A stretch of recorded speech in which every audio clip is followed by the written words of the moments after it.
So welcome to our Distinguished Scholar Talk by Gary Dorrien. This is sponsored by the UU Collegium. It's a controversy. It's one of the big questions that we have. So this group has been meeting since 1975. If you'd like to learn more, there are some flyers laying around.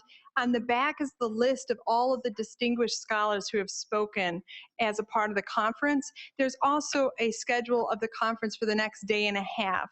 If you are inspired by what you hear tonight, please join us.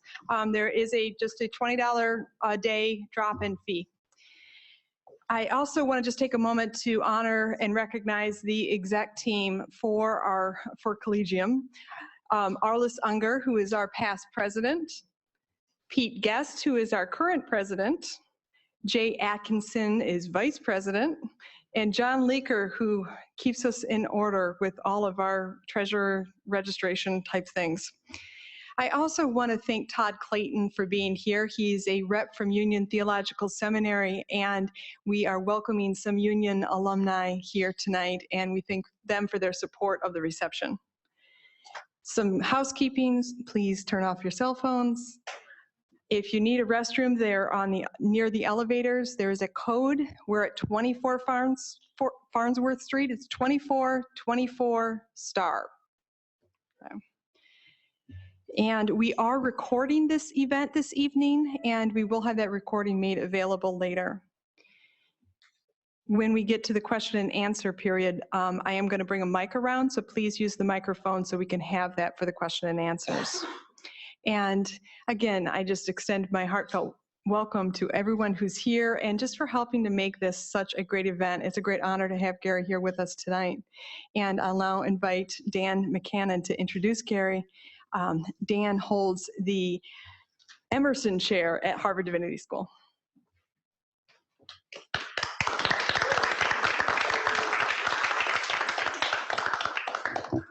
Thank you, Stephanie, and thank you especially for your leadership as program chair and bringing this gathering together through your tireless work over the past year.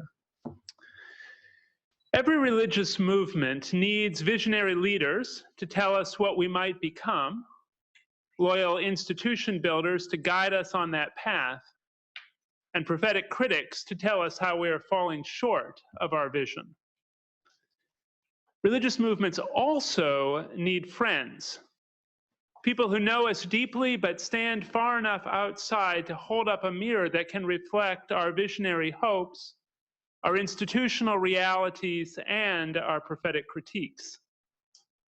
One of Unitarian Universalism's very best friends is Gary Dorrien, the Reinhold Niebuhr Professor of Social Ethics at Union Theological Seminary and Professor of Religion at Columbia University. Gary has befriended our movement through his personal friendships with many of our leading thinkers, through his generous public presentations at UU General Assembly and other events, including this one, and through his instruction of Unitarian Universalist students at Union and also at Harvard, where he has been a guest professor over the past few years. Above all, he has befriended us through his writings. The Making of American Liberal Theology and Social Ethics in the Making offer us the contextual mirror we need to understand how our leading thinkers have participated in the larger intellectual project of liberal religion.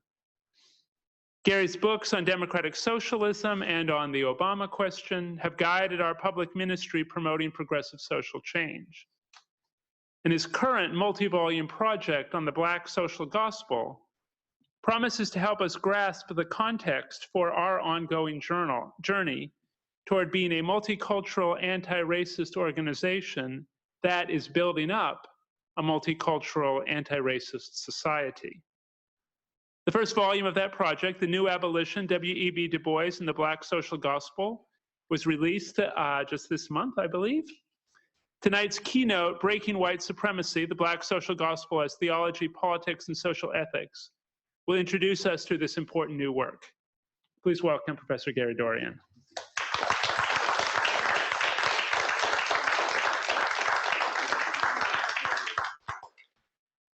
Thank you, Dan, for that wonderfully generous and perceptive introduction. I do indeed feel that I'm among friends, and the proof of it is that on Saturday morning, I'm going to talk about myself. This is a very rare occasion, and it can only happen when I feel of a certain kinship that goes deep enough and broad enough. And I've spoken at so many UU gatherings by now that I thought, why not do it? And so that is what I'm going to do on Saturday morning. But tonight I'm going to do something much more in character for me. And I'm so deeply grateful to Stephanie and to Dan and for everyone who had something to do with asking me to come here. As I mentioned, I speak a lot at UU gatherings. So for the past year and a half or so, every now and then someone will say to me, "Oh, I hear you're speaking at the Collegium this fall." And I had no idea about the Collegium, to be honest, but I began to acquire an idea about what it must be. In fact, I'm recognizing a couple people now who said that to me. So for all those reasons, I've had this one marked on the calendar for a while. The social gospel movement is justly renowned. It established and legitimized liberal theology in American Protestantism. A century after the Congregational and Unitarian churches originated liberal theology in this country. The social gospel created the ecumenical movement in the field of social ethics. It put social justice on the agenda of the ecumenical churches, founding the peace and justice organizations that remain in all the mainline denominations. It was the greatest wave of social justice activism ever generated by the ecumenical churches in this country. But the greatest legacy of the social gospel is not the one recounted in books about Walter Rauschenbusch, Washington Gladden, Jane Addams, Francis Greenwood Peabody, the Federal Council of Churches, John Ryan, and all that. A black tradition of the social gospel arose during the same period as the famous white one. It had its own integrity and identity while sharing important things with white progressive Christianity. Martin Luther King Jr. was steeped in it. His role models were second-generation black social gospel leaders, and their role models were black social gospel founders. No tradition in American religious history has a greater legacy than this one. Yet the black social gospel was ignored for decades, and it lacked almost any literature until recently. Numerous conventions have long kept the black social gospel from being remembered. Supposedly, there was no black social gospel worth mentioning. It had only a few proponents who had no impact. Black churches were too provincial and conservative to support social justice politics and social gospel theology. Booker T. Washington and W.E.B. Du Bois were not involved with the social gospel, so this category does not illuminate Washington versus Du Bois. Religious intellectuals no longer mattered anyway by the end of the 19th century, so it doesn't matter if we ignore whatever religious intellectuals might have existed. Reinhold Niebuhr shredded the social gospel, so forget the social gospel. And the social gospel movement that did exist, the famous white one, did not concern itself with racial justice. All these conventions are wrong. The black social gospel had numerous proponents in its early years, including notable figures such as William Simmons, Alexander Crummell, Reverdy Ransom, Alexander Walters, Ida Wells Barnett, Richard Wright Jr., and Adam Clayton Powell Sr. They were an embattled minority in their own denominations because the social gospel was divisive and it threatened to get people in trouble. The founders and their successors fought hard for the right to advocate progressive theology and social justice politics. Washington versus Du Bois was at the center of the argument until the Du Bois faction prevailed. Some of the founders were active in the ecumenical movement, always prodding it to risk more for racial justice. They were succeeded by a generation of leaders that espoused social gospel theology from the beginning of their careers. Mordecai Johnson, Benjamin Mays, George Kelsey, J. Pius Barber, Vernon Johns, Adam Clayton Powell Jr., Howard Thurman. Their legacy, every figure that I just named, was a role model for Martin Luther King. Their legacy is immense, paving the way for the King generation of Jim Lawson, Joseph Lowery, Andrew Young, Bernard Lafayette, Jim Bevel, Pauli Murray, and other civil rights leaders of the 50s and 60s, the heyday of the Black social gospel. Some of the second and third generation figures, especially King, were influenced by Niebuhr, but none of them believed that Niebuhr invalidated the social gospel. I have a whole talk on that subject, but you're not going to hear it. Yet it was routinely claimed for decades that there was no Black social gospel, so its founders were forgotten. Martin Luther King did not come from nowhere, nor did the embattled theology of social justice that he espoused. There was a Black tradition of the social gospel that gave leaders and ballast to the civil rights movement. The things that defined it made it distinct, controversial, and historic. It built upon affirmations about human dignity and divine justice that most Black churches proclaimed, but distinctly. And it remains a vital perspective. So this month I published a large book on the founding generation titled The New Abolition, W.E.B. Du Bois and the Black Social Gospel. Next year, there will be a companion volume titled Breaking White Supremacy, Martin Luther King Jr. and the Black Social Gospel. So you are catching me at an in-between moment. My book is finally out there. Yale just takes unbelievably long. But my head is in the one to come. And today I'm going to pull up both ends. The Black social gospel grew out of the abolitionist tradition, but it was a response to new challenges in a new era of American history. The abandonment of Reconstruction, the evisceration of constitutional rights, an upsurge of racial lynching and Jim Crow abuse, struggles for mere survival in every part of the nation, and the excruciating question, especially this one, of what a new abolition would require.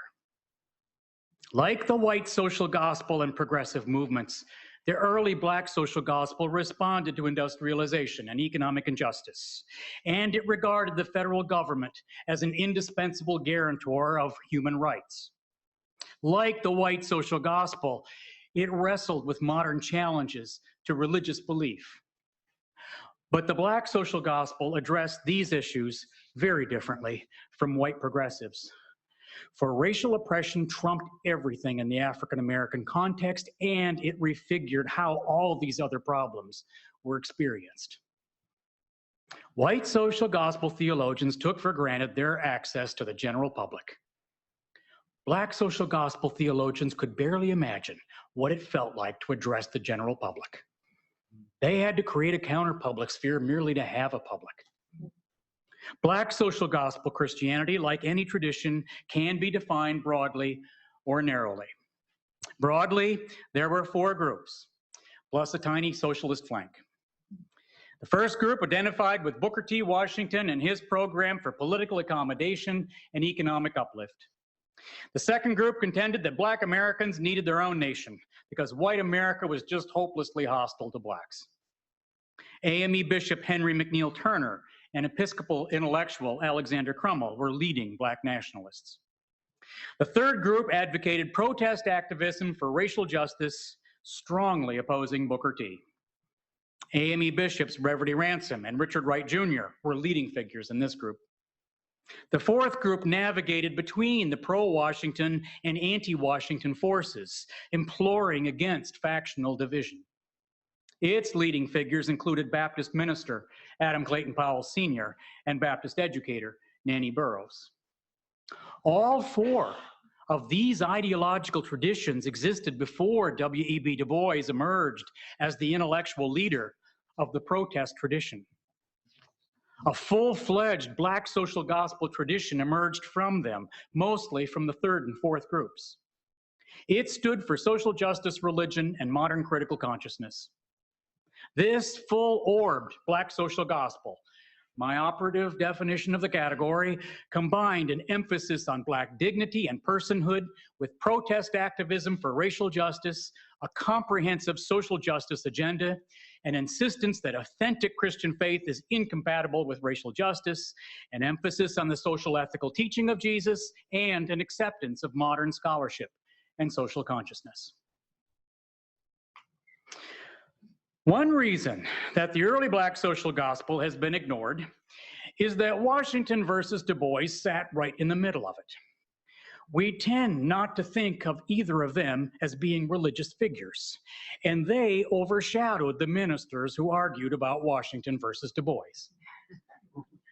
But Booker Washington, in his time, was widely regarded as the epitome of the social gospel, and he remained an iconic figure in American life for decades after he lost the argument and passed on. Booker T was complex, wily, opaque, and awesomely accomplished. He built Tuskegee Institute in the face of KKK terrorism, a mania of lynching, a Southern civil religion of lost cause propaganda, and a suffocating plague of disenfranchisement and Jim Crow abuse. He cultivated an image of simple altruism while fighting in a savvy, calculated fashion for as much power as he could get, fulfilling the American fantasy of ascending from poverty and disadvantage to greatness. Booker T publicly accommodated disenfranchisement and segregation, and he privately organized legal efforts to thwart both of them. He denied that he made federal patronage appointments for Blacks long after he routinely made all of them. He hobnobbed with the high and mighty, but he stayed in touch with the struggles of ordinary people. He attracted wealthy benefactors, became an advisor to 4 US presidents, launched hundreds of community schools, and amassed a powerful political machine. He bought Black newspapers and controlled them, denying that too. For a while, he was so dominant that many Bookerites believed there was just no such thing as a legitimate opposition to him. Booker T believed it adamantly. He keenly understood that most white Southerners of his time did not want Black Americans to succeed at anything except picking cotton. Any Black success at anything else raised the frightening specter of what they called Negro rule. A Black postmaster represented Negro rule. A Black shopkeeper, a Black teacher, a Black lawyer represented Negro rule. But to give African Americans a glimmer of opportunity in a brutally hostile context, Washington pretended not to know it.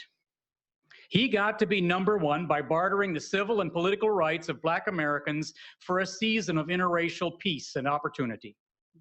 On the few occasions that he explained his strategy, he wrote quintessential descriptions of political realism. But everything got worse for Black Americans during this ostensible season, while Washington ascended to national eminence, setting him up for the devastating objection that Black Americans had not selected him to be number one. Booker Washington was the first Black leader to be selected by white Americans, an arrangement he lived to see unravel. For what they called the race problem in America was white racism, and the antidote to it had no chance whatsoever of coming out of Alabama. Booker T epitomized an influential version of the social gospel.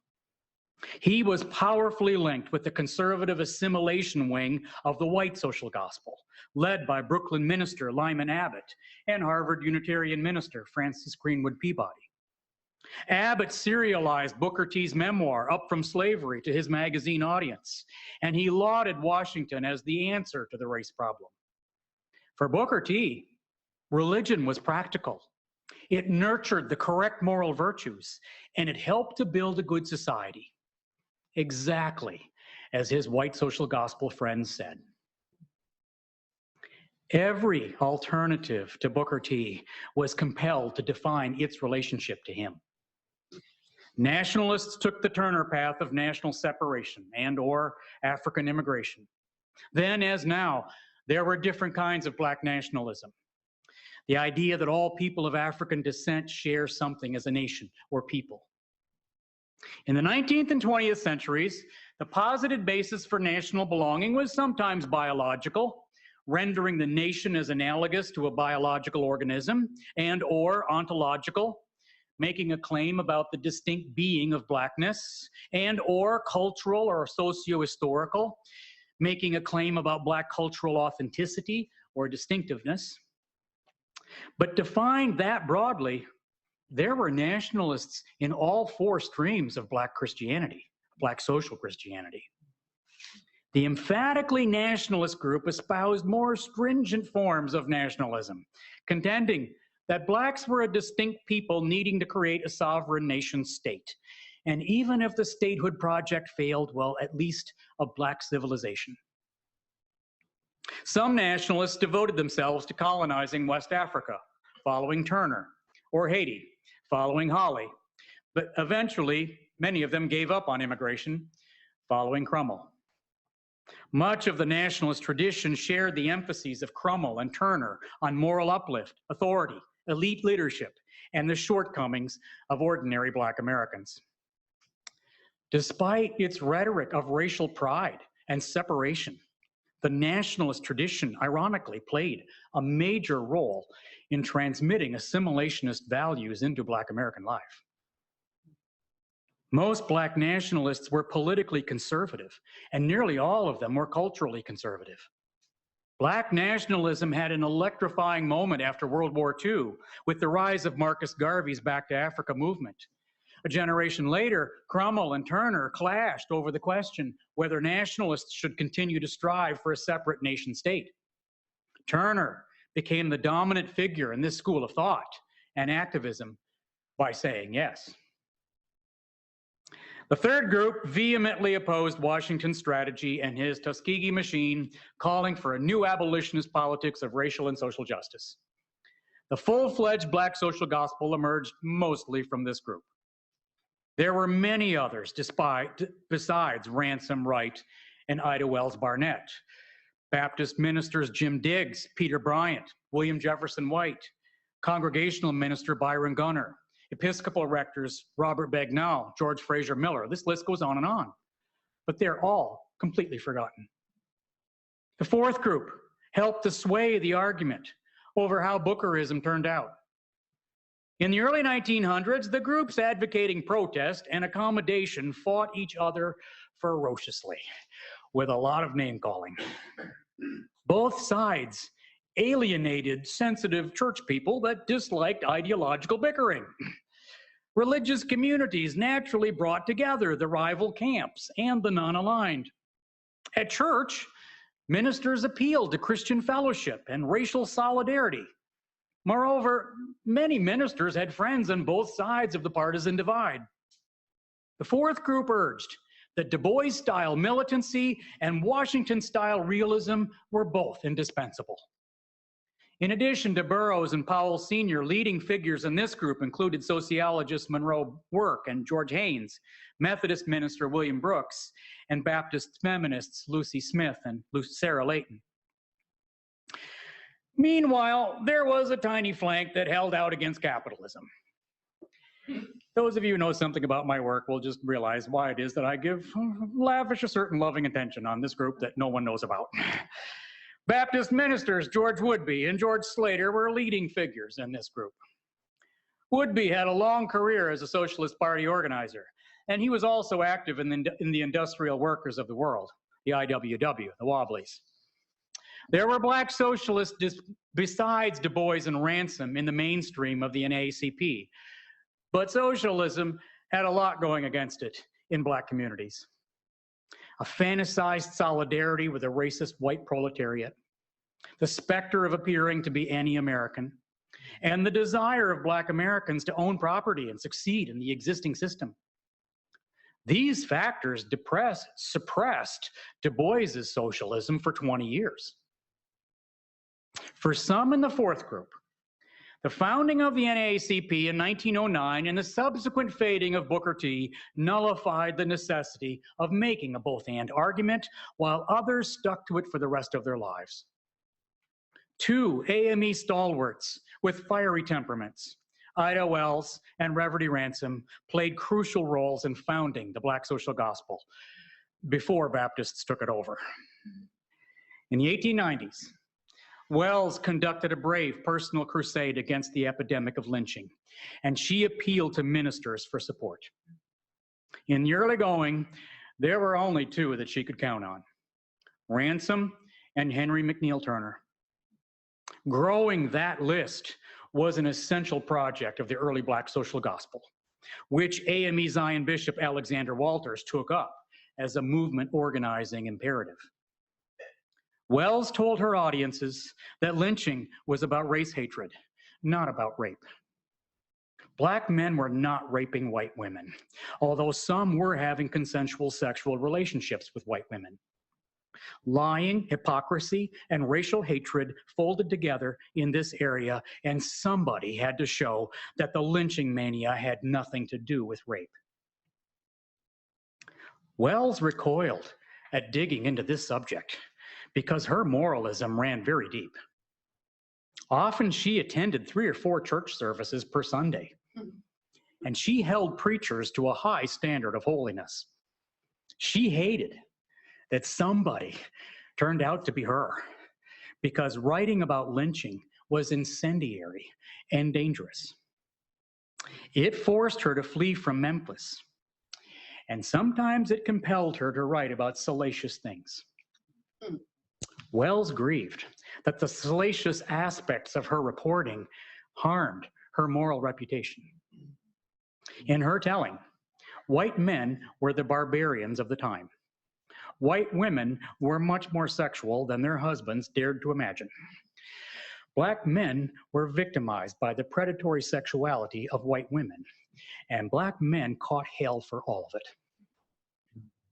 Speaking anywhere in the Deep South on this topic was unthinkable. Wells tried to lecture in border states, but that didn't go well. She spoke often in the North, but failed to build the organization that she wanted for lack of funds and moral support. Later, she hooked on with the Afro-American Council, but Booker T took it over and she resigned in disgust.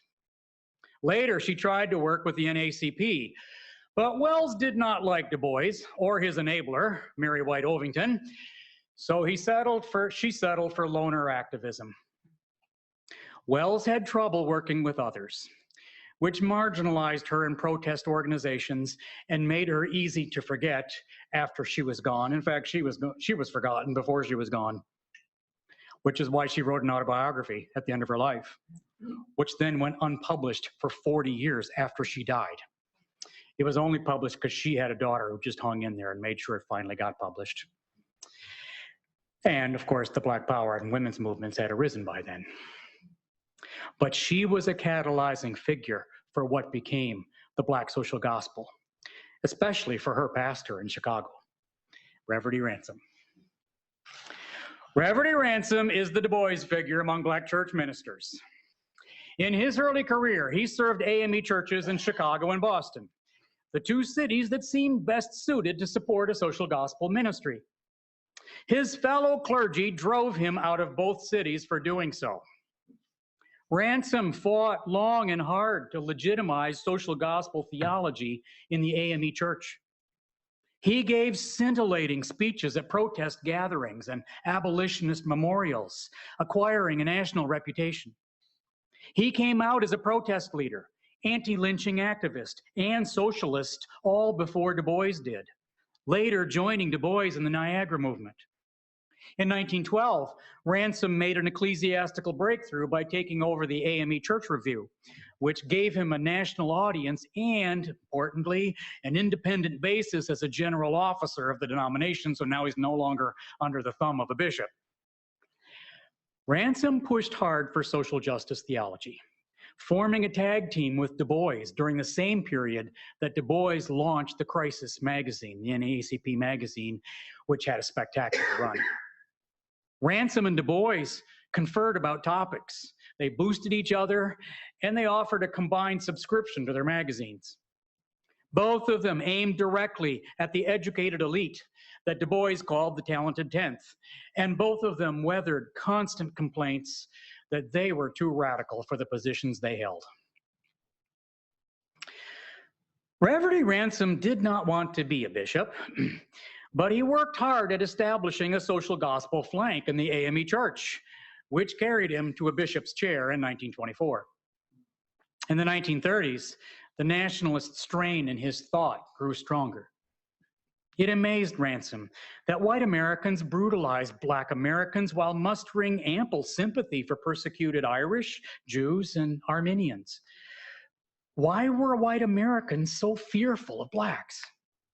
Ransom puzzled constantly over that. He grieved that white Americans reserved a special loathing for Blacks that simply defied American history. Black Americans had never been anything but loyal Americans and faithful Christians. But what did it get them? They went to church, got an education, learned a trade, and they were still brutalized. Quote, their disillusionment is almost complete since they find that Christ has not been able to break the American color line. If Jesus wept over Jerusalem, he should have for America an ocean of tears. Ransom held fast to the social gospel Jesus and the hope of the kingdom come, preaching throughout his career that nothing compared to the figure of Jesus and his social ethical teaching. But the later Ransom let go of the USA as the site of the coming kingdom. It was hard to keep saying that Black and white America would surely come together when white America just clung to its racist supremacism. It seemed to Ransom that white America had simply lost its soul. In his later career, he taught that Asia, Europe, and the USA were heading downward, while the future belonged to the children of Africa. The Euro-American and Asian civilizations had no compelling spiritual vision for humanity, he argued. They stood for wealth, power, weapons, science, technology, and philosophy, all of which had failed or were failing. The white world had never created a great religion, and its substitutes were spiritually barren. The hope of the world was in the very last place that white Americans thought to look. Quote, the African and his descendants are the last spiritual reserves of humanity, unquote. Sometimes he put it in moral historical terms. The pyramids, the Pantheon, and the Colosseum were the tombstones of Egypt, Greece, and Rome, marking the spots where civilizations destroyed themselves in celebrations of materialistic supremacy and power. Similarly, the colonizing white empires of modern times facilitated the ascendancy of the Black race. Ransom buttressed this line of argument with some racialist superstitions of his own, claiming that races were genetically endowed with particular traits. Blacks were not suited for math, logic, or science, according to him, but they were naturally gifted at music, speaking, feeling, and spirituality. The Black imagination was primarily literary, artistic, and spiritual, looking to the future, not controlling or grasping. That was an echo of the racial romanticism that Ransom shared with Du Bois in the 1890s. Du Bois kept returning to this issue and struggling with it, but Ransom did not keep up with scientific debates about race.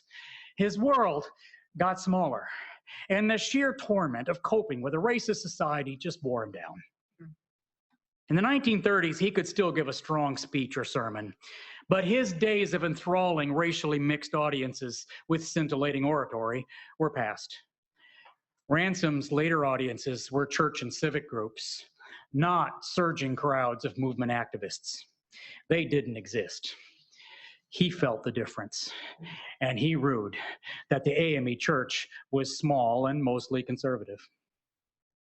Ransom-style social Christianity was growing among Black ministers, even though it was hard to see, but most of that growth was occurring among the Baptists.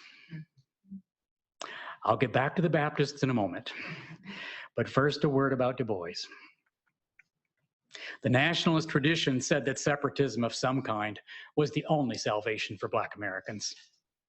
The Du Bois group had a better idea, even if it eventually required cutting a deal with white liberals, something that Black social gospel leaders were willing to do with no lack of commitment to abolishing white oppression.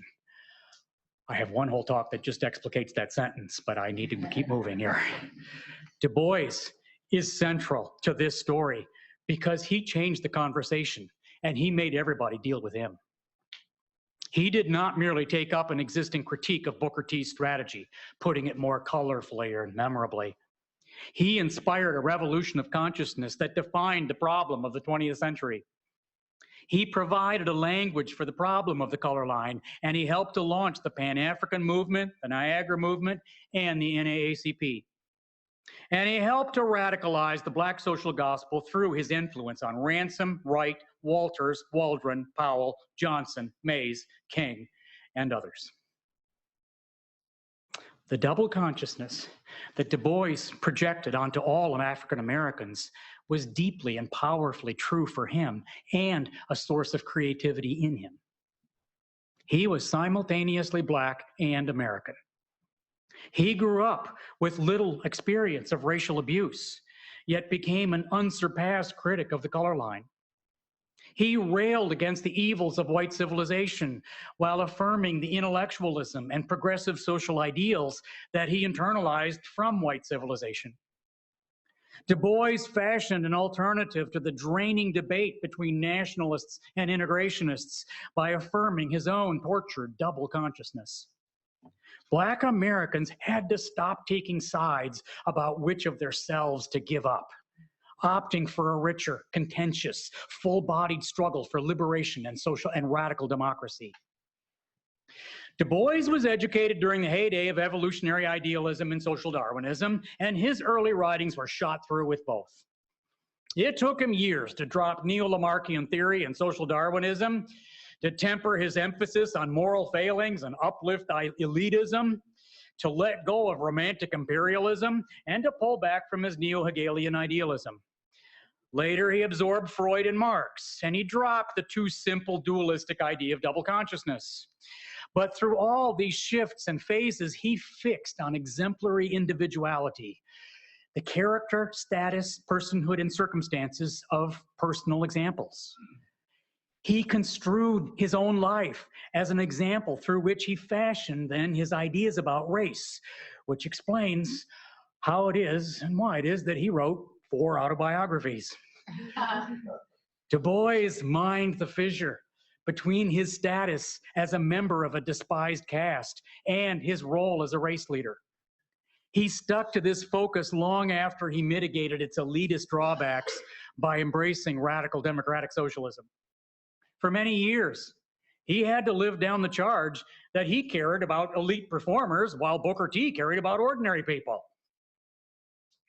There was always something ridiculous about this comparison, yet Du Bois provided grist for it by insisting, in the spirit of Crummell, quote, "The Negro race, like all races, is going to be saved by its exceptional men," unquote.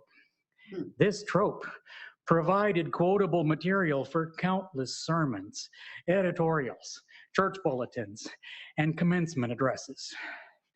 Gradually, Du Bois bridled at hearing it from speakers lacking his commitment to radical democracy. He got increasingly forthright about economic justice and the ravages of global capitalism. And he loathed religious orthodoxy because it stunted human souls. Du Bois could be blistering on this theme, which gave heartburn to social gospel ministers who tried to say similar things without offending churchgoers. In 1940, speaking at Wilberforce University's commencement, Du Bois excoriated the school's Christian legacy as, quote, "childish belief in fairy tales, a word-of-mouth adherence to dogma, and a certain sectarian exclusiveness." Wilberforce's tradition of religious orthodoxy, he charged, was, quote, "a miserable apprehension of the teaching of Christ." Imagine that at your commencement.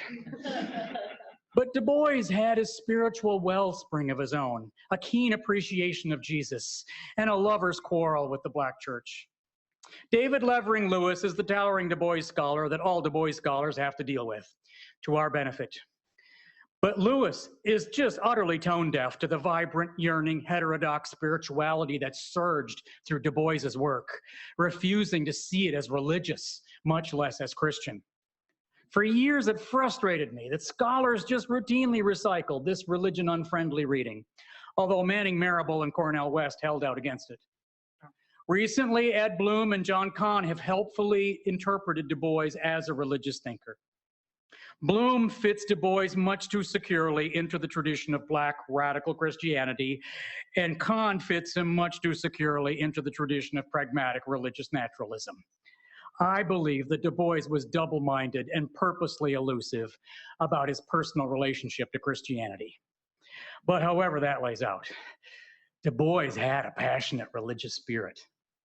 His writings were strewn with religious images and references throughout his career, even after he supposedly dropped religion for Marxism. His book, The Souls of Black Folk, famously invoked our spiritual strivings and lauded the spirituals. His book, Darkwater, began with Du Bois's social gospel credo. It conjured a Black baby Jesus in his essay, The Second Coming. It conjured an adult Black Jesus in his scathing essay, Jesus Christ in Texas. And it ended with a hymn to the Republic in which the Buddha walked with Christ. As late as the 1950s, Du Bois was still writing about what he called saving the tattered shreds of God. His spiritual sensibility came through to many readers. They caught that a religious, arguably Christian passion lay behind Du Bois's furious attacks on unworthy ministers and church dogmatism. Even at Wilberforce, lashing the university for hiding behind mediocre religion, Du Bois stumped for social gospel religion, telling the graduates it was not too late to mobilize the churches for social change.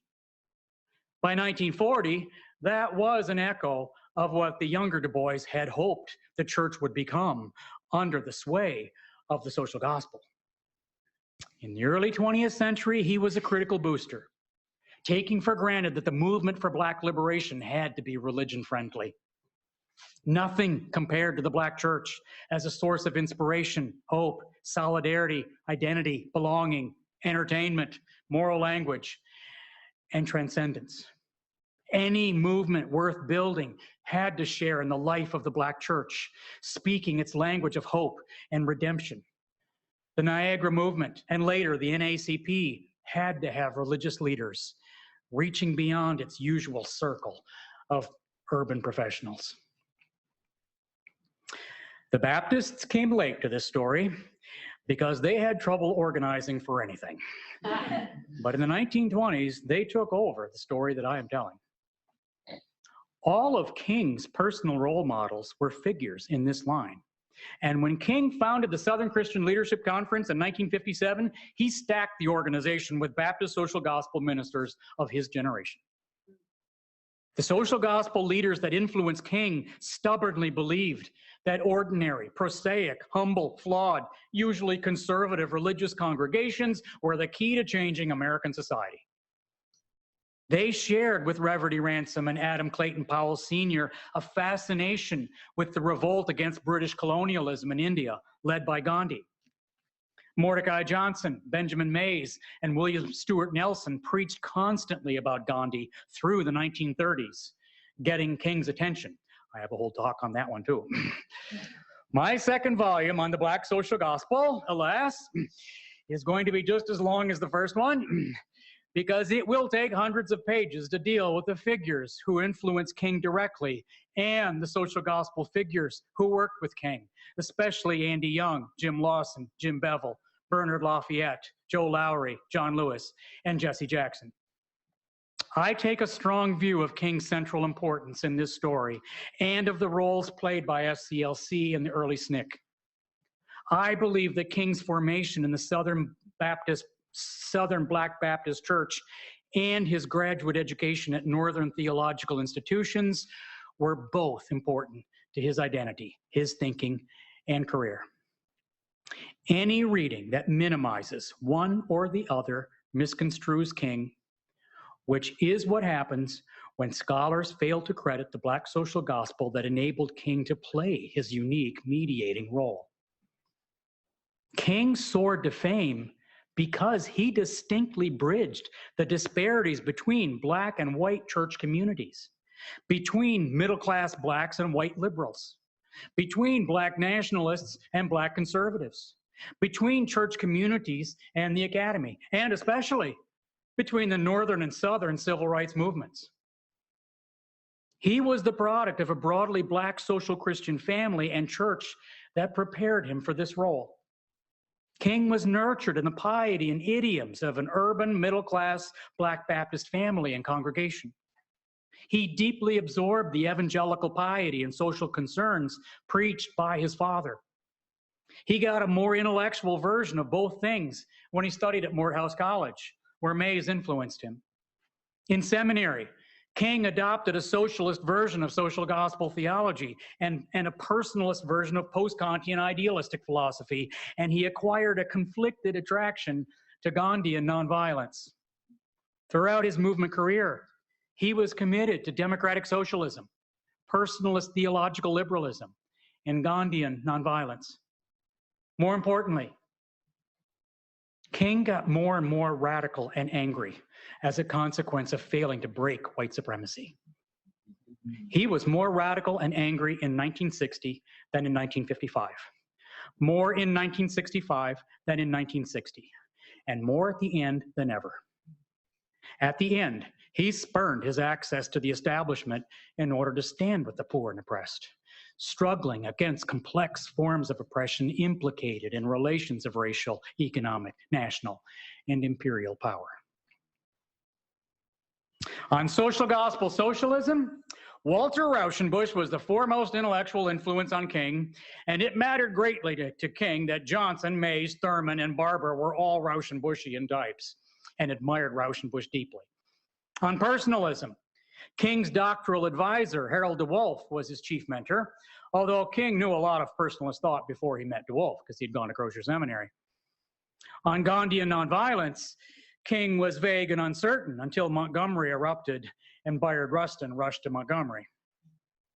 King had a full-fledged socialist, personalist, pacifist model in his dean at Boston University, Walter Mulder. But more importantly, when he entered the ministry, he had models of everything he cared about in Johnson, Mays, Thurman, and Barber. If they could blend Black church religion, modern intellectualism, and social justice politics, so could he. In fact, he was called to do so. The best social gospel theologians were socialists, which King just took for granted from seminary onward. Personalism fit Black church preaching like no other philosophy, which lured King to Boston University. Moreover, all his role models treasured Gandhi. King stuck to these commitments throughout his career in changing configurations. He had to camouflage what he believed about economic justice until the so-called later King stopped doing so. He liked that he had a philosophical foundation, a variant of post-Kantian idealism, although he acquired critics who thought it quaint that he wanted one. And he insisted repeatedly that he was committed to Gandhian nonviolence as a spiritual, ethical way of life, not merely a movement strategy, although he accepted some of Reinhold Niebuhr's critiques of both. King got more radical every year, not from repudiating what he believed personally, but from failing to break white supremacy and his nation's entrenchment in other forms of injustice. When King told the story of his intellectual development, he emphasized the white theologians and philosophers that he read in seminary, which obscured the role of his cultural and religious formation. It took a great deal of scholarly deconstruction to correct the misleading account that he provided in playing to white audiences. The Black church was home and bred to King. He was steeped in its belief in a God of judgment, grace, and miracles, a gospel of redemption and sanctification, and a strong insistence that the gospel has a social dimension. He learned that he was somebody prized by a personal God, no matter what white society said. He learned how to read and move crowds by studying Black preachers. The revisionist scholarship on King that started in the 1980s rightly reclaimed the role of the Black church in King's life and work, and it laid the groundwork for the scholarship of the 1990s that wrestled with King's sexual behavior and his faulty citation practices. However, even some of the best King scholars brokered these issues by wrongly contending that King took a cavalier attitude toward the theology he studied in seminary. David Garrow and Keith Miller claimed that King's graduate education was not much of an education, and King never cared about academic theology. Garrow said that King pretended to learn what his professors pretended to teach him. Miller said that as soon as King entered the ministry, he dismissively threw off his professor's strange artificial tongue and their theological formalism. David Levering Lewis followed suit, declaring that the revelations about King's plagiarism shockingly refuted Lewis's own biography of King. Quote, "Who he was had simply escaped me." Now Lewis had a different picture. Quote, "A picture emerges of King, the young graduate student, tooling about Boston on dates in his green Chevrolet, cavalierly submitting essays and dissertation chapters that were mosaics of the works of others, and of smug professors, willfully indulging a bright enough degree graduate who, his studies completed, would return to the South to serve his people." Unquote. These claims by highly distinguished scholars encouraged others to pile on against liberal theology and personalism, dismissing both as not worth studying anyway.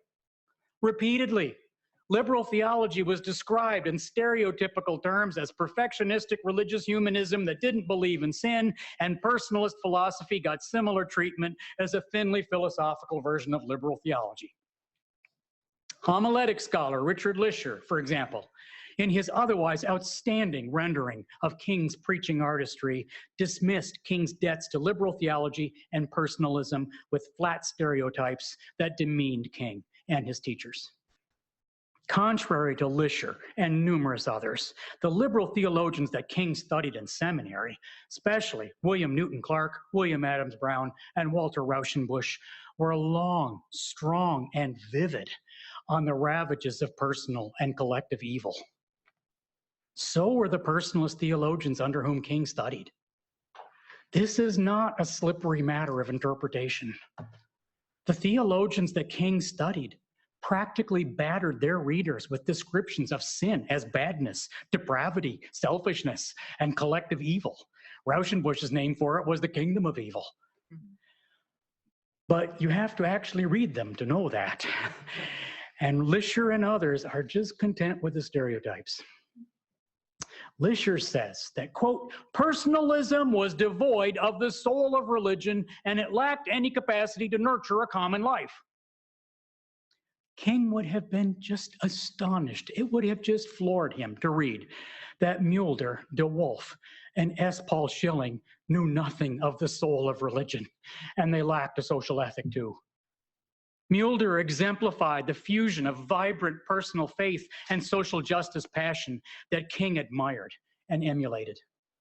Theologically and ethically, King was so close to De Wolf that he channeled De Wolf's signature arguments throughout his career. Schilling wrote searching, vulnerable, spiritually powerful works on redemptive suffering and the ethical demands of the gospel. It would be hard to find anywhere three theologians less deserving of the ridicule that has been heaped upon them by scholars seeking to minimize King's graduate education and to belittle his teachers.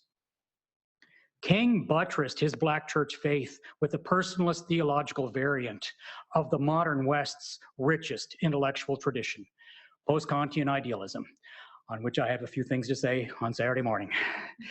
He was highly self-conscious and strategic about why he did so and why it worked for him. Mays, Kelsey, and Barber modeled for King why he needed the intellectualism that his graduate education provided.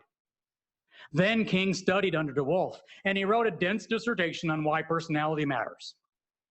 Paul Tillich and Henry Nelson Wyman identified personality with limited human personality, which God transcended. King countered that personality as such just means self-consciousness and self-direction. Applied to God, the idea of personality implies no limitation whatsoever. More importantly, the idea that God is good requires the presupposition that God is personal.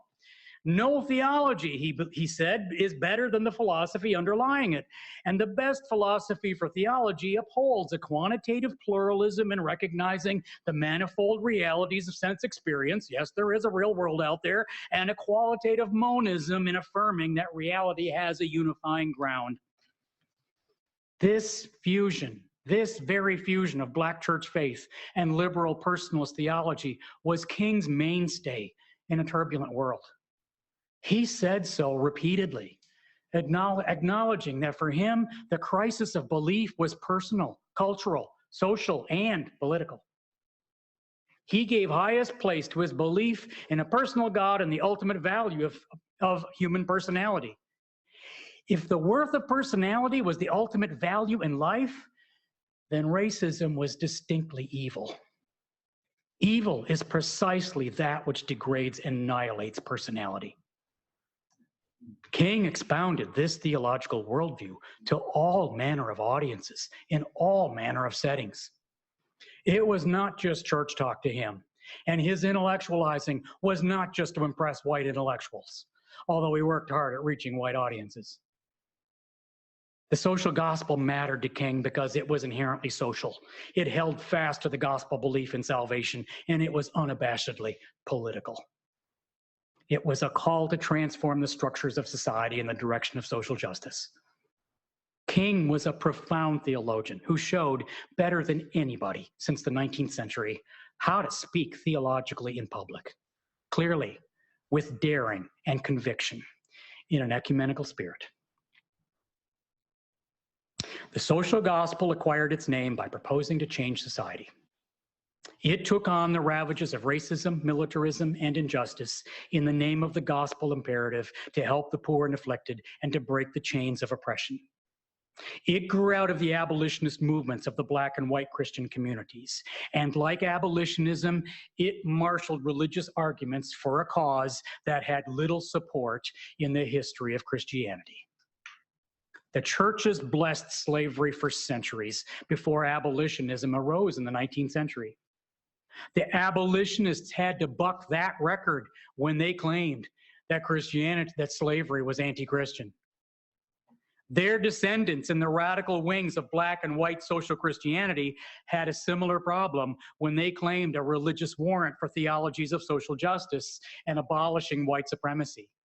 To King, it mattered greatly that he had forerunners in this work and that a movement for it was building, however hard it was to see in the America of his seminary years.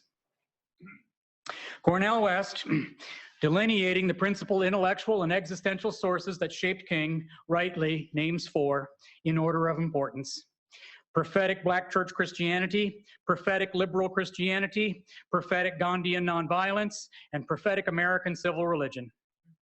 King heard the gospel and committed himself to it in the only institution owned by black Americans. His training in liberal Christianity provided intellectual and social ethical ballast for his faith. His commitment to Gandhian resistance provided a method for his racial justice activism, and it provided an extra Christian language for the way of nonviolence. His belief in the U.S. American ideals of democracy, freedom, and equality enabled him to call the nation to fulfill these ideals.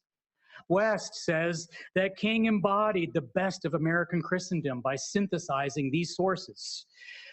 But that project was not unique to King, for it defines precisely what the black social gospel had become before King emerged.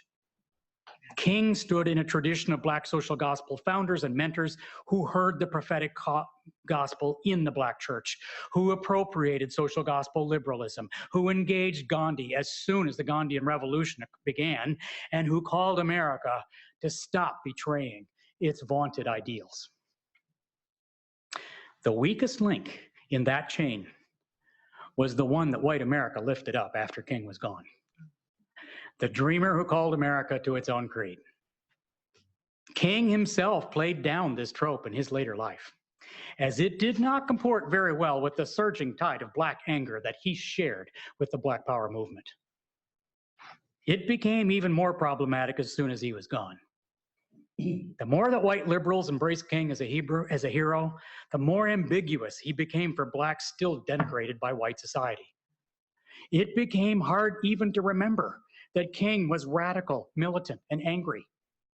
He seemed to be wholly outstripped by Stokely Carmichael and Rat Brown, failing to break through his image as the civil rights leader best suited to prop up white liberalism. Even King's sympathetic biographer, David Levering Lewis, writing 2 years after King's death, contended that King specialized in making his audiences feel good. King, Lewis wrote, evoked, quote, deeply pleasurable emotions in the middle-class blacks and whites who flocked to hear him, never threatening anybody. Quote, almost until the end, the meliorism of the social gospel, and more viscerally, that of the black bourgeoisie, stayed with Martin, despite the instructive lessons in Marx and Niebuhr, unquote. Well, friends, that was true and misleading. King did not become the most hated man in America on a misunderstanding. His supposedly unthreatening meliorism obliterated more structural evil than all his critics combined. He struck with audacity and forcefulness in the most hateful southern cities he could find, and then he struck in the most hateful northern city that they could find. He purposely stacked his organization with the most confrontational and contentious personalities he could find. Wyatt Walker, Fred Shuttlesworth, Jim Bevel, C.T. Vivian, Hosea Williams, the last one, Jesse Jackson, because only people like that would eagerly raise hell in Birmingham, St. Augustine, Selma, and Chicago, and keep coming back for more. In 1964, barely a year after I Have a Dream, King told Alex Haley, quote, I never cease to wonder at the amazing presumption of much of white society, assuming that they have the right to bargain with the Negro for his freedom. This continued, arrogant ladling out of pieces of the rights of citizenship has begun to generate a fury in the Negro, unquote. That was the feeling that retired the word Negro the following year. King was always more radical than he seemed. And by the end, he was far more radical than anybody around him. He frightened and appalled the civil rights establishment by coming out against the Vietnam War. He took the struggle north into Chicago, where Bevel was eager to go and Jackson joined the staff. But nearly everybody else on his team was opposed. Bayard Rustin and Hosea Williams were adamantly against the Chicago campaign. Then King committed to the Poor People's Campaign, and he had to hire Bernard Lafayette to run it because his entire executive staff was against him, even Bevel.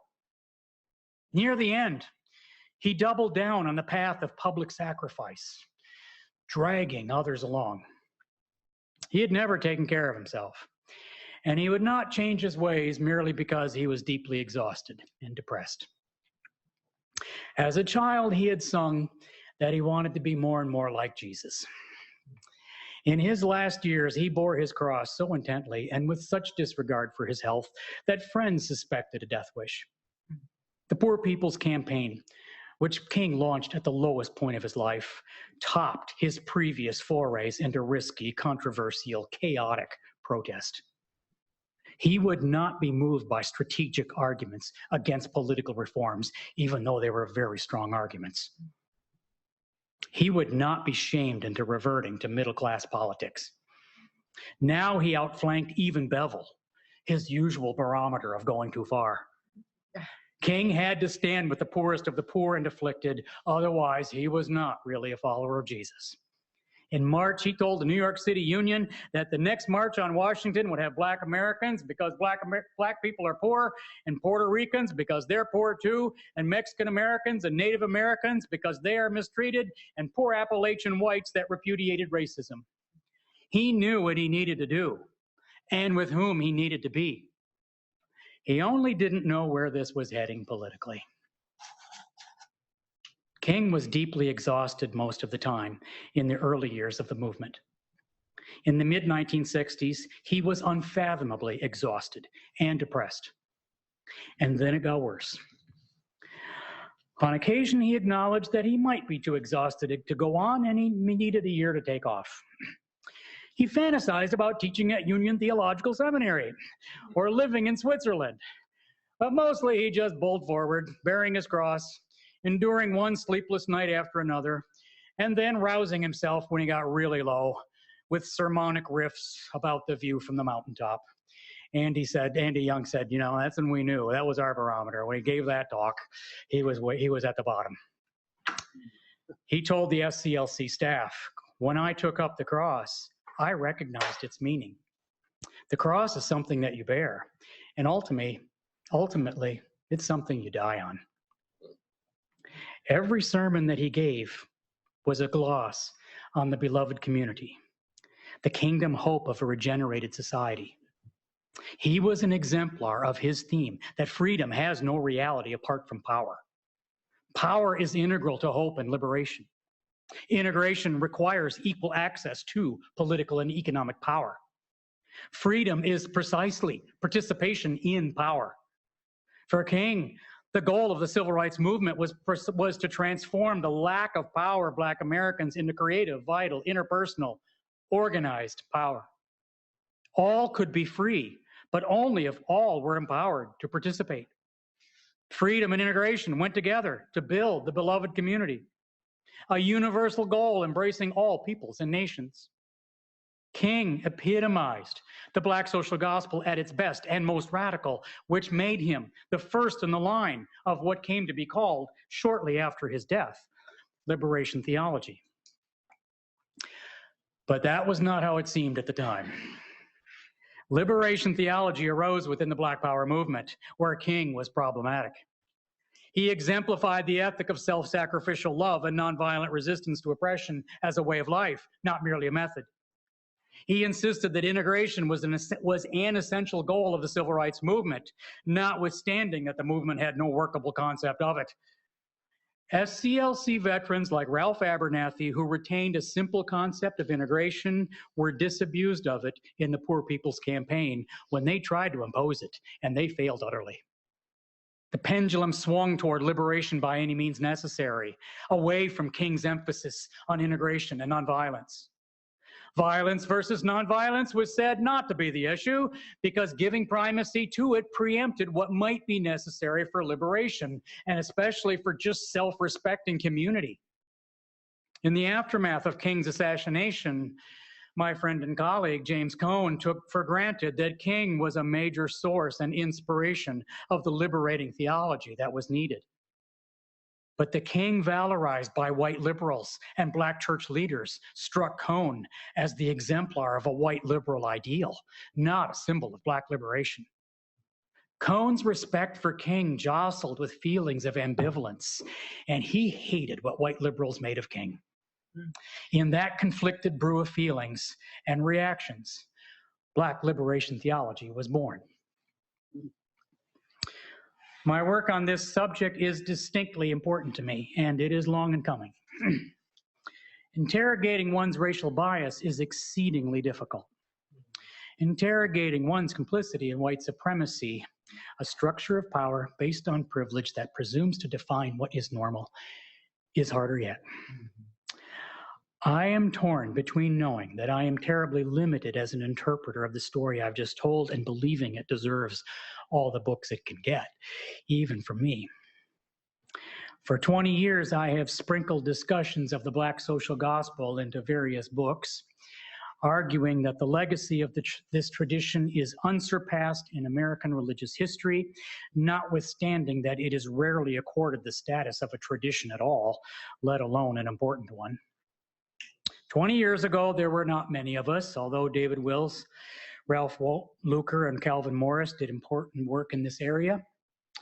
In the past generation, the field has moved in this direction because of the works of people like Evelyn Brooks Higginbotham and Peter Paris, Anthony Pinn, Randall Jelks, Wallace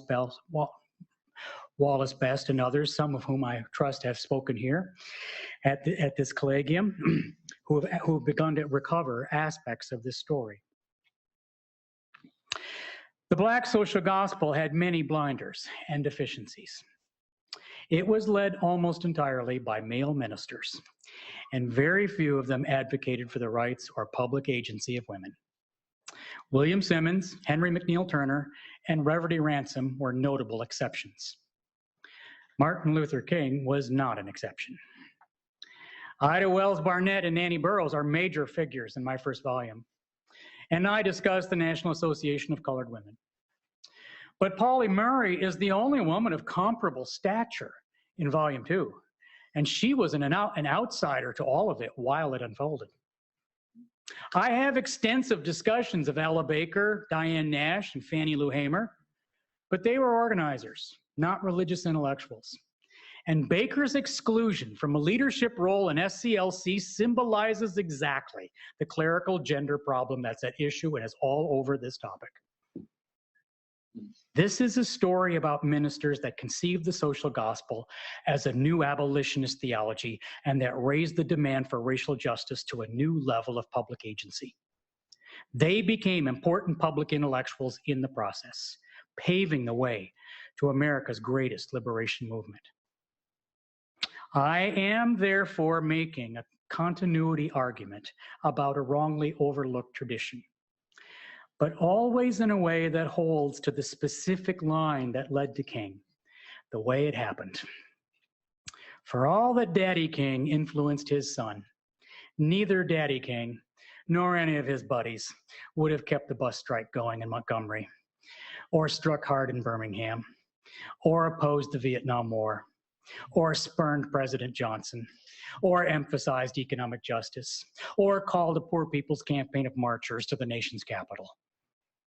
The King movement must be continually re-narrated, refashioning what happened and why it fell short of Martin's dream of a decent society, much less the beloved community.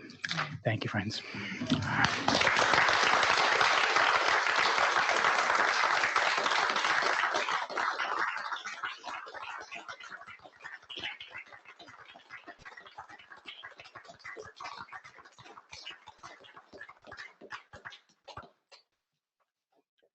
We need that brave soul who asks the icebreaker question.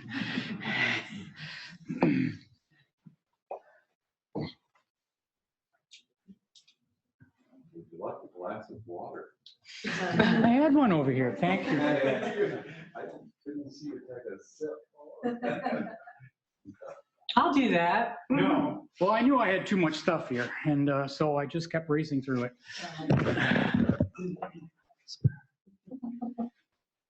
I'd just like to hear you talk some more about gender and the relationship of all of this to the women's movement, 19th century, 20th century, today.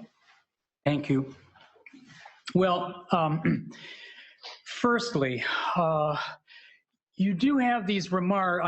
There's a version. I was concerned to get the two together. My normal sort of intro to Volume 1 talk goes pretty long, actually, on the women's organizations that were formed in the Baptist Church, and much longer on Ida Wells and what she is dealing with, and even there's this extraordinary section in Barbara Savage's book, Their Spirits Walk Beside Us, in which she talks about the three most illustrious and influential historiographers of the first half of the 20th century of Black Christianity. That is Du Bois, Woodson, and Benjamin Mays. And that they all say similar things about women, which is like, God bless the ladies, for keeping the churches going, for, being the ones who are actually doing all the work that's underneath all this stuff that, that we do and talk about. So they all have this stuff, about them, and yet not a word from any of these three great, figures about how even the church of the future might be better. I mean, they're not willing to lay anything on the line to change this picture such that women, any of the women, even the ones in their own world, and and Mays is married to a professor, could actually acquire any public agency. So I'm afraid it's a fairly a grim record as far as that goes. I mean, you just keep expecting to see something in these figures who live their whole lives making an argument that just so naturally, so obviously goes to the very women even in their own lives, much less the women coming up in the churches that they're trying to keep going. And they seem to be on the edge of it. They'll even start to talk about it. It seems like that's coming, and then no, you get nothing. Even with Woodson, who's not a minister, so you'd think he's a little more free to, say what he really thinks. He's got he's got essays in what he calls the black super church of the future, because he wants he wants to abolish all the denominations and just create a black super church that could really do something and break through. And it's very liberal, and a lot of you would love parts of it because, you know, Woodson isn't Christian, really, that Christian. He's just a social gospel liberal, right? Who wants to make something happen. So it's that dream of liberal religion that is in and through so much of U history, and even part of the other U, but mostly the Unitarian stream has so much of that dream in it. And it's that same one.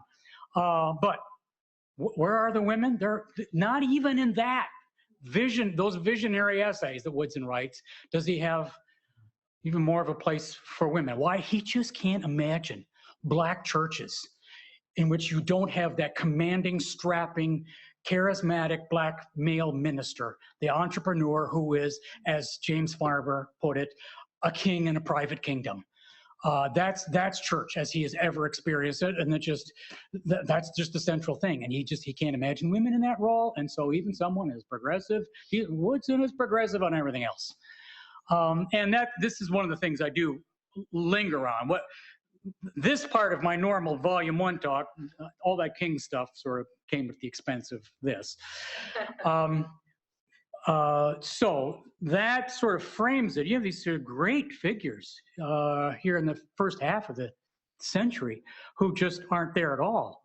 I mentioned the few who are. Henry McNeill Turner was the first person in a black church context to ordain a woman in the late 19th century, and they went to the General Convention in 1888, and they put him down. He was already a bishop. I mean, he has to be a bishop to ordain anyone, and he was put down, and with some severity.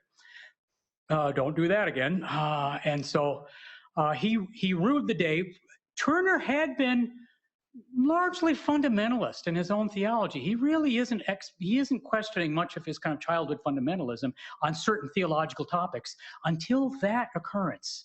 And he's sitting there in a convention just hearing these just lousy, just pathetic arguments being made against why you can't have women as ministers. And it just finally the light goes on. He's like, the problem here is just this stupid dogmatism that they've got in their heads, right? And I really can't break through on this issue until I kind of go through the front door on the theology we've been holding. And that's what makes Turner himself more liberal theologically. And he starts in that direction. And then not long after that, Elizabeth Cady Stanton puts together the first women's Bible. And he's saying, well, that is a fabulous idea. We need something like that. A Bible from a black perspective. That just something very much like that. So he admired what Cady Stanton had done in that work. All right, a lot of this is argument about, from lack of, right? What isn't there? Although Turner is one, Ransom another. I mean, Ransom is that consistent figure that you just think, how could they be this way and not see it through? He certainly does. And William Simmons, too, a great figure, totally forgotten now, but he's the figure who helped to create the National Baptist Convention. I mean, he is the great figure who brought it all together and helped to lead one convention after another, and then finally they did build one, but shortly after he had died early. So the fact that there is a women's convention in the National Baptist Convention that then is a powerhouse, and that's what gives birth to Nanny Burroughs and all the social work and social justice activism that comes out of the Women's Convention in the National Baptist Convention, is in part an extension of what starts with Simmons back before there even was a National Baptist Convention. So that line is considerable, and it gives us this incredible figure of Nanny Burroughs. I mean, she's just a topic unto herself. A nationalist, militant, also very nationalist in almost every sense that I ran through earlier. The only person I want to say a little more about here, because you've asked a question that I could go for a long time about, but the section on Wells Barnett, I tried as fast as possible to give just some sense of what an extraordinary figure this is. But it's not like not recognized. In the 1890s, Ida Wells, before she was Ida Wells Barnett, Ida Wells was the figure in Black American life. I mean, for people, for readers who read the Denominational Weekly and are involved in some kind of politics and in the know and the like, she was a spectacular figure who, in a way, kind of dominates attention between the years of a dying Frederick Douglass and an ascending Booker Washington. Of course, you know, Douglass died in 1895, and that's the year of the Great Accommodation speech by Washington. So that's a real benchmark and a transition. But in that sort of decade leading up to it, Wells, by launching an anti-lynching movement virtually by herself, and it starts in Memphis because she only had a couple friends, and then one of them gets lynched just hideously, and now she has to run for her life out of Memphis because she's said what she thinks about this, and now, you know, fortunately she was out of town when the paper came out, and she was in New York, and Thomas Fortune, the one person as famous as she was in this context at that time, says, well, I am happy to welcome you to what will now be your new home, because you can't go back to Memphis. She didn't even know what's happened. Oh. And he tells her, this is what's going on in your hometown. You know, your town's on fire because of what you wrote about, you know, about the lynching episode, about the lynching of Tommy Moss. Well, now she's set free. I mean, she has to write about this. Up till now, she's been battling. She has this fiery temperament, but she's this deep, I mean, Victorian Christianity just ran so deep in Ida Wells, there's just no bottom to it.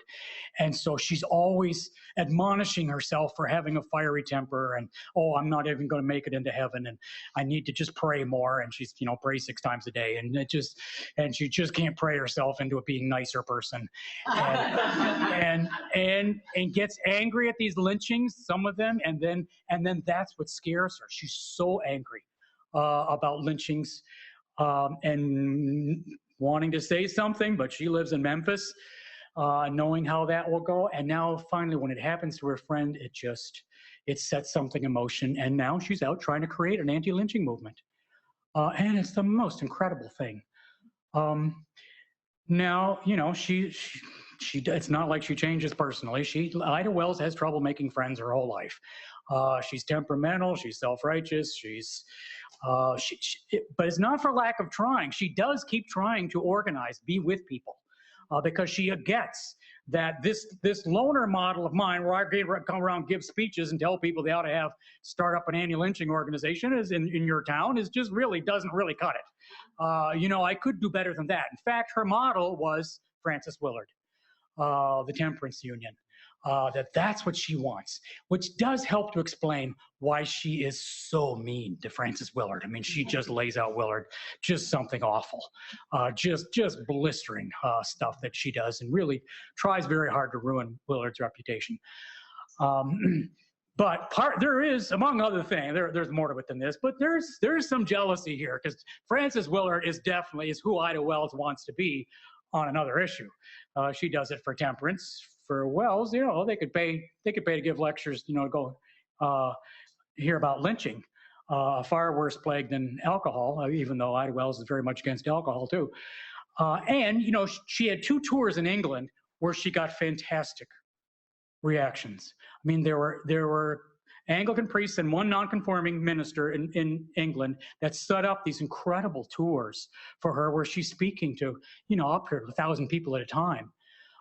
There, and that was always in her head about why can't that happen in this country? You know, why does this have to be in England? So she thinks it should be able to happen, and it doesn't. And she can't even get the backing that she just so eminently feels so she deserves. And so what few she does have, the people she does have who've got her back, are just tremendously important to her.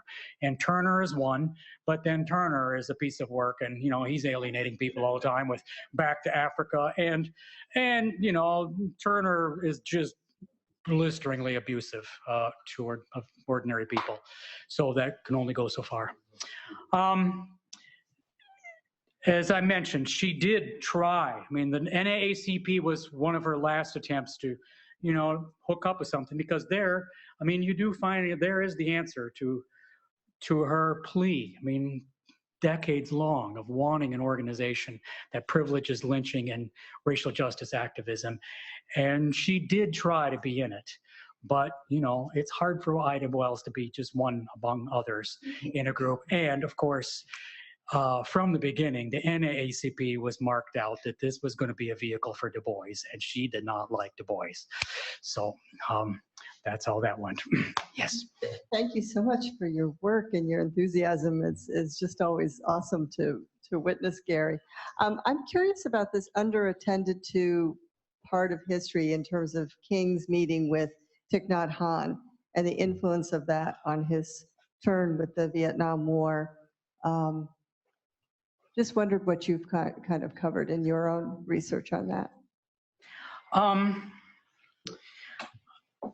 My rendering about what's really important there is that King has the Gandhian aspiration. I mean, King learns about Gandhian nonviolence, what it is, the philosophy, then gets a whole year of practicing it in Montgomery, and is surrounded by, you know, the experts. I mean, Bayard Rustin and Glenn Smiley just know more about this than anybody. And then he got to know Farmer as well. And then the band that sort of comes in after. And so he is deeply schooled in it by the time that the Montgomery bus boycott has succeeded. The thing is, the bus issue is peculiar. There's just nothing else quite like it. And the big southern cities did recognize pretty quickly that that was the case. And so they got with the law so far as buses went. And so then the civil rights movement goes through a period of floundering, of not knowing what to do now. Even if you've got Gandhi in your head and you've got a practice of nonviolent resistance and the philosophy, so I don't believe that there's, you know, some later, you know, oh, he only really understood it later. I don't think that that is not the case, and you do see that written up. The key with King, though, is that he doesn't have a vehicle for what to do next, because there's nothing quite like the bus issue, and groups like CORE are trying. They've been trying for 15 years. Nothing ever really, lightning never strikes. And when King then goes to India, that's when he says, okay, maybe I need some kind of inspiration to figure, maybe if I go to India and talk to people who've actually done it long-term out to here, then you know, I'll find my way. You know, we'll be able to solve this riddle. But when he came back, you know, now they're holding workshops, and he's got Jim Lawson running the workshop, the right person to do that, right? So he's getting closer, but he's still not getting arrested. He hasn't found what's going to work. And frankly, the civil rights movement was dead in the water in January 1960. It's those 4 black students sitting down the lunch counter who get it going again. And Lawson had them going, had his Nashville group going by then. And so then it's the sit-ins, and then that's why I didn't bring it up. I knew that. That's what lights a fire again. So when I sort of tell this story, that I do give a great emphasis here to the catalyzing, inspiring, lightning striking again phenomenon of the sit-ins of 1960.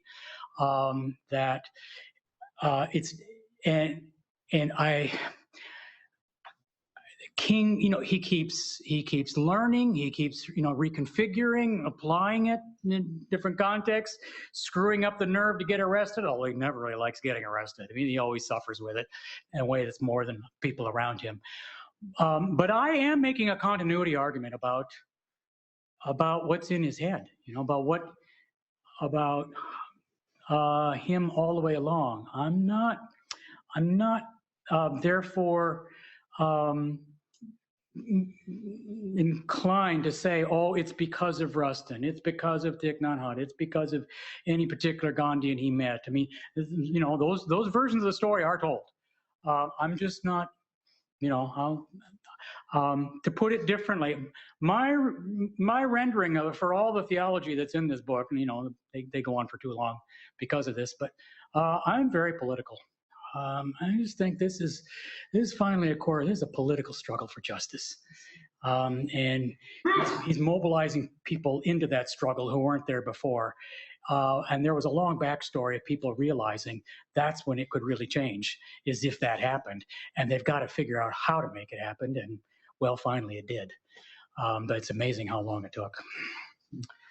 So we have a wonderful reception outside, and I know the conversation and the struggle continues.